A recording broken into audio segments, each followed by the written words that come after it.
ગઈકાલે એક વધુ એક કંપની બઝિંગ હતી, દાલમિયા ભારત. ગૌરાંગજી, એક વ્યૂ લઈએ આપની પાસેથી. દાલમિયા ભારતમાં જે રીતે એક નંબર્સ બાદનું આપણે જોયું હતું કે ખાસી પોઝિટિવિટી આપણને બનતી જોઈ રહ્યા હતી. ને ઓવરઓલ રાધા સિમેન્ટ પણ જો અલ્ટ્રાટેક, કેસીસી, જેકે સિમેન્ટમાં આપણને મંગલમ સિમેન્ટ જેવા બધા જ સ્ટોક્સ જે છે એક મજબૂત સેશન રહ્યું હતું. પરંતુ એક વ્યૂ દાલમિયા ભારત પર કે અન્ય કોઈ આ જ સેક્ટરની કંપનીઓ પર ફંડામેન્ટલી? ચાંદની સિમેન્ટ ક્ષેત્ર બાકી અમુક ક્ષેત્ર છે જે આ ટેરિફની જે મારામારી અથવા તો જે વાદ વિવાદ થઈ રહ્યા છે એને લઈને કોઈ અસર નહીં પડે, કારણ કે આ એક ક્ષેત્ર એવો છે જે પૂર્ણ રીતે સ્થાનીય સમાચારો, પરિસ્થિતિ અને ખપતને લઈને ઉપર નિર્ભર છે. અને આ ક્ષેત્રમાં આપણે પહેલા ટિપ્પણી કરેલી લગભગ 6 કે 8 કંપનીઓ છે ખરીદારીની ભલામણમાં. દિગ્ગજ, મિડ કેપ અને નાની કંપનીઓ આ બધા જ માં જ ખરીદારીની ભલામણ છે.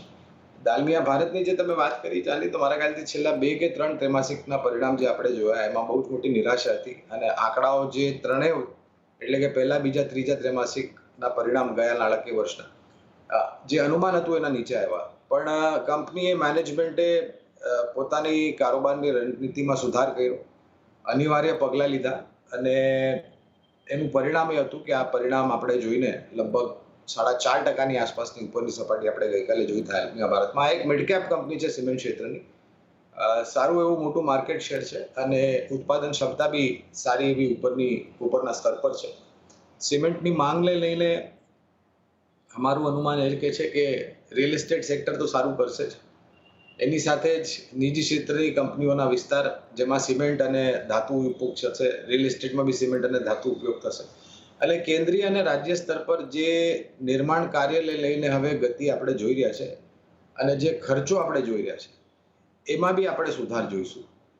કહેવાનો તાત્પર્ય એ છે કે સિમેન્ટની ખપત અને ધાતુની ખપત નિર્માણ કાર્યમાં અનિવાર્ય છે. એના સિવાય તમે કોઈ બી જાતનું નિર્માણ કાર્ય કરી નથી શકતા.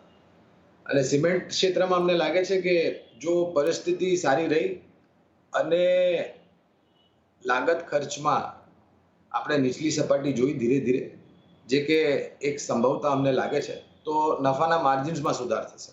અને બીજી વાત, સિમેન્ટના બોરીઓના ભાવ બી કદાચ આ વર્ષના અંત સુધી આપણે ધીરે ધીરે કરીને ઉપર જતા જોઈ શકીશું.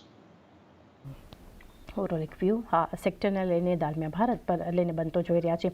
રચના, એક ક્વિક ચાર્ટ સેટઅપ સમજી લઈએ. દાલમિયા ભારત એક લોંગ સાઇડ પર બિલ્ટઅપ હતું, પરિણામ બાદ ઘણી મજબૂતી ગઈકાલે આ કંપનીમાં જોવા મળી હતી. આપનો વ્યૂ દાલમિયા ભારત પર?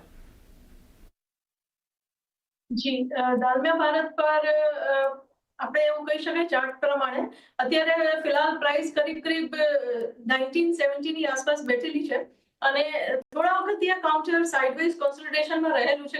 કરીબ મે 24 થી માંડીને અત્યાર લગીન, એટલે ઓલમોસ્ટ અરાઉન્ડ 1 યરનું કોન્સોલિડેશન આમાં કરંટ લેવલ્સની આજુબાજુ જોવામાં આવેલું છે.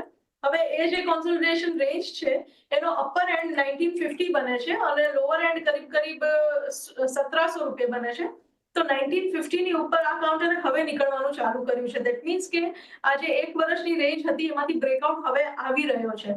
તો મારા હિસાબે આ કાઉન્ટર રેડી કહી શકાય એક ફ્રેશ અપસ્વિંગ માટે, જે આ 1950 ના અપર બાઉન્ડ્રીને બ્રેક કરીને જે બ્રેકઆઉટ શરૂ થયો છે એનાથી એક અપસ્વિંગ જનરેટ થઈ શકે છે, જે આ કાઉન્ટરને 2200-2300 સુધી લઈ જઈ શકે છે in the next 6 to 8 months of time. અને આ પ્રમાણે જોઈએ તો આમાં અત્યારે બાઇંગ કરી શકાય. 1700 ના સ્ટોપ લોસની સાથે અગર આમાં કોઈ પોર્ટફોલિયોમાં એડિશન પણ કરવા ઈચ્છે તો 2200-2300 ના ટાર્ગેટ માટે અહીંયાથી આ કાઉન્ટરને પ્લે કરી શકાય તેવા ચાન્સીસ પૂરા બને છે અને મોમેન્ટમ ઇન્ડિકેટર્સ આ વસ્તુને સપોર્ટ કરે છે.